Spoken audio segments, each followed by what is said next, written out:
दोस्तों कैमल्स यानी ऊंटों के बारे में तो आपने काफी सुना होगा, लेकिन इनके बारे में जो बातें आज हम बताने जा रहे हैं वो आपने इससे पहले कभी नहीं सुनी होगी। जैसे कि कैमल्स की कितनी स्पीशीज होती हैं, क्या कैमल का हम्प यानी कुबड़ सच में वाकई पानी होता है या सालों से आपको ये झूठ बताया गया है? आखिर क्यों ऊंट जिंदा सांप को खा लेते हैं और क्यों लोग ऊंटों के आंसुओं को महंगे दाम पर खरीदते हैं? और ये शांत सा दिखने वाला जानवर मरने के बाद इतना खतरनाक क्यों हो जाता है कि इसके आसपास जाने से भी मना किया जाता है? और ये किसी खतरे से खाली नहीं होता। इवन इन्हें बायो वेपन क्यों कहा जाता है? ऊंट का दूध इतना महंगा क्यों बिकता है? और इसके अलावा हम आपको ऊंट के बहुत सी अमेजिंग फिजिकल फीचर्स के बारे में भी बताएंगे, जिन्हें सुन के आपके होश उड़ जाएंगे। तो वीडियो को एंड तक जरूर देखना। फैक्ट नंबर 10, क्या कैमल के हम्प यानी कुबड़ में सच में पानी होता है? ऊंट की पीठ पर उठा हुआ हिस्सा आपने देखा होगा, इसे हम्प कहा जाता है। कैमल के इस हम्प को लेकर एक मिथ बहुत मशहूर है कि ऊंट अपने हम्प में पानी को स्टोर करता है, लेकिन ये बिल्कुल भी सच नहीं है। कैमल अपने हम्प यानी कुबड़ में पानी को स्टोर नहीं करते हैं, बल्कि वो अपने कुबड़ में फैट को स्टोर करते हैं। और जब ऊंट को लंबे वक्त तक खाना नहीं मिलता है तो वो इस हम्प में मौजूद फैट से न्यूट्रिशन लेते रहते हैं। सबसे हैरानगी की बात यह है कि जैसे जैसे ऊंट अपने कुबड़ का फैट इस्तेमाल करते रहते हैं, उनका यही कुबड़ धीरे धीरे छोटा होता रहता है और जब भी उन्हें खाना मिलता है तो ये कुबड़ दोबारा से फूल जाता है। और ये जो कैमल्स होते हैं ये एक वक्त में 75 लीटर तक पानी पी सकते हैं। तो आखिर ये इतना सारा पानी जाता कहाँ है? तो बेसिकली ये जो सारा पानी होता है वो इनके ब्लड के साथ जाके मिल जाता है, जिसकी वजह से ही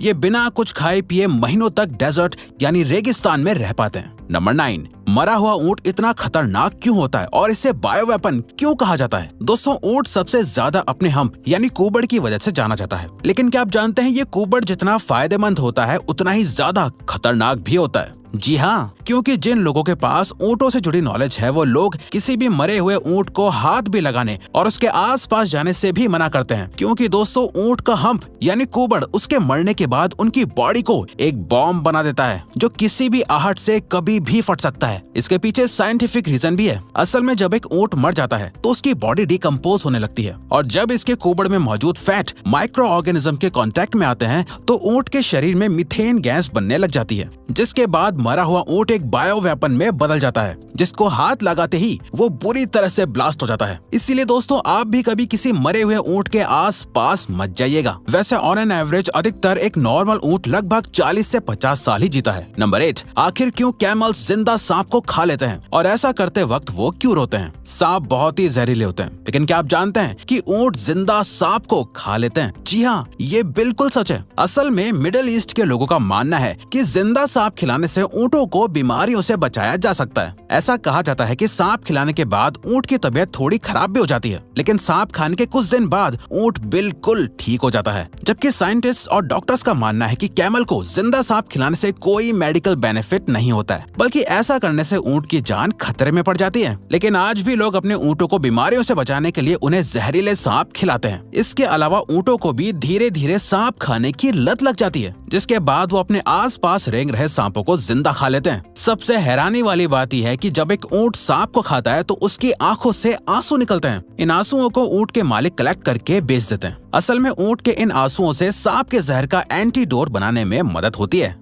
नंबर 7, ऊंटों के 3 प्रकार की स्पीशीज। कैमल या ऊंट नाम सुनते ही आपके मन में रेगिस्तान और ऊंट के कुबड़ का ख्याल आता होगा। आपने आज तक बस एक ही तरीके के कैमल को देखा भी होगा और उसी के बारे में सुना होगा, लेकिन क्या आपको पता है ऊंटों की 3 तरह की स्पीशीज होती हैं, जिनका नाम ड्रोमेडरी, जिन्हें अरेबियन कैमल्स भी कहा जाता है, डोमेस्टिक बैक्ट्रियन, इन्हें एशियन कैमल्स कहा जाता है, और वाइल्ड बैक्ट्रियन होता है। ड्रोमेडरी कैमल्स का सिर्फ एक ही हम्प यानी कुबड़ होता है, जबकि बैक्ट्रियन कैमल्स के 2 हम्प होते हैं। और दोस्तों वाइल्ड बैक्ट्रियन कैमल्स को एक्सटिंक्ट स्पीशीज घोषित कर दिया गया है। इस स्पीशीज के सिर्फ 1000 कैमल्स ही अब इस दुनिया में बचे हैं। ऐसा माना जा रहा है कि आने वाले 40 से 50 सालों में ये स्पीशीज 80% तक खत्म हो जाएगी। इसके अलावा इन तीनों स्पीशीज को मिलाकर इस पूरी दुनिया में 14 मिलियन से भी ज्यादा ऊंट मौजूद हैं, जो मिडिल ईस्ट, एशिया और ऑस्ट्रेलिया में पाए जाते हैं। नंबर 6, ऊंट का महंगा दूध और उसके अमेजिंग फायदे। बाकी जानवरों की तरह फीमेल कैमल यानी ऊंटनी भी दूध देती है, लेकिन क्या आप जानते हैं ऊँटनी का दूध बहुत ही ज्यादा महंगा बिकता है। असल में दोस्तों ऊँटनी का 1 लीटर दूध 120 से 250 रुपए तक बिकता है। इसके अलावा कैमल का पाउडर दूध तो 1700 से 2500 रुपए तक बिकता है। इतने महंगे दूध होने की वजह इस ऊँटनी के दूध के फायदे हैं, जिनके बारे में जानकर आप हैरान हो जाएंगे। ऊँटनी के दूध में सभी तरह के विटामिन, आयरन और मिनरल्स पाए जाते हैं, जो टीबी यानी ट्यूबरकुलोसिस जैसी बीमारियों के पेशेंट्स को बहुत फायदा करते हैं। इसके अलावा ऊँटनी का दूध लोगों की हाइट बढ़ाने में भी मदद करता है। अब जब फायदे इतने ज्यादा हैं तो दूध तो महंगा होगा ही। नंबर 5, क्यों कैमल्स कांटेदार पौधों को आराम से खा लेते हैं। दोस्तों ऊँट दुनिया के बाकी जानवरों के फिजिकल अपीयरेंस के अलावा इंटरनल फीचर्स में भी बहुत अलग होता है। जैसे क्या आप जानते हैं ऊँट कांटेदार पौधों को खा सकता है? जी हाँ, ये बिल्कुल सच है। दरअसल ऊँट के होंठ और जीभ बहुत मोटी होती है, जिसकी मदद से ये कैक्टस जैसे पौधों को आराम से खा लेते हैं। और दूसरी तरफ देखा जाए तो रेगिस्तान में कैक्टस या फिर दूसरे कांटेदार पौधे ही मौजूद होते हैं, इसीलिए ऊँटों को इन कांटेदार पौधों को खाने की आदत होती है। नेचर ने ऊँट को हर वो फीचर दिया है जिससे वो रेगिस्तान में इजीली सर्वाइव कर सकते हैं। नंबर 4, आखिर ऊँट थूकते क्यों हैं? क्या आपने कभी किसी जानवर को थूकते हुए देखा है? दोस्तों ऊँट इकलौता ऐसा जानवर है जो थूकता है। ऊँट इंसानों की तरह नॉर्मली नहीं थूकते हैं, ना कि मजे करने के लिए थूकते हैं, बल्कि इनके थूकने की एक वजह होती है। दरअसल दोस्तों जब भी ऊँटों को किसी से खतरा महसूस होता है तब ऊँट उसे अवॉइड करने के लिए ऐसा करते हैं। ऊँट थूकने को एक डिफेंस मैकेनिज्म की तरह इस्तेमाल करते हैं। कैमल अक्सर एक दूसरे से खाने के ऊपर भी झगड़ा करते हैं और इसी वजह से एक दूसरे के ऊपर भी थूक देते हैं। ये देखने में वाकई बहुत फनी होता है। नंबर 3, ऊँटों का इस्तेमाल जंग में किया जाता था। ऊँटों का एक कॉमन काम सबको पता होगा कि उनका इस्तेमाल सामान ढोने के लिए किया जाता है। इसके अलावा आज के जमाने में ऊँट की सवारी करना लोगों को बहुत पसंद है और इसीलिए लोग ऊँट को टूरिस्ट अट्रैक्ट करने के लिए भी इस्तेमाल करने लगे हैं। लेकिन क्या आप जानते हैं इस शांत जानवर का इस्तेमाल पुराने जमाने में जंगों में किया जाता था। एंशिएंट ग्रीक और रोमन्स जंग का सामान ढोने के लिए ऊँटों का इस्तेमाल करते थे, क्योंकि ऊँटों को लंबे वक्त तक बिना खाने और पानी के इस्तेमाल किया जा सकता है। इसीलिए जंग में ऊँटों को बाकी जानवरों से बहुत ज्यादा अच्छा समझा जाता था।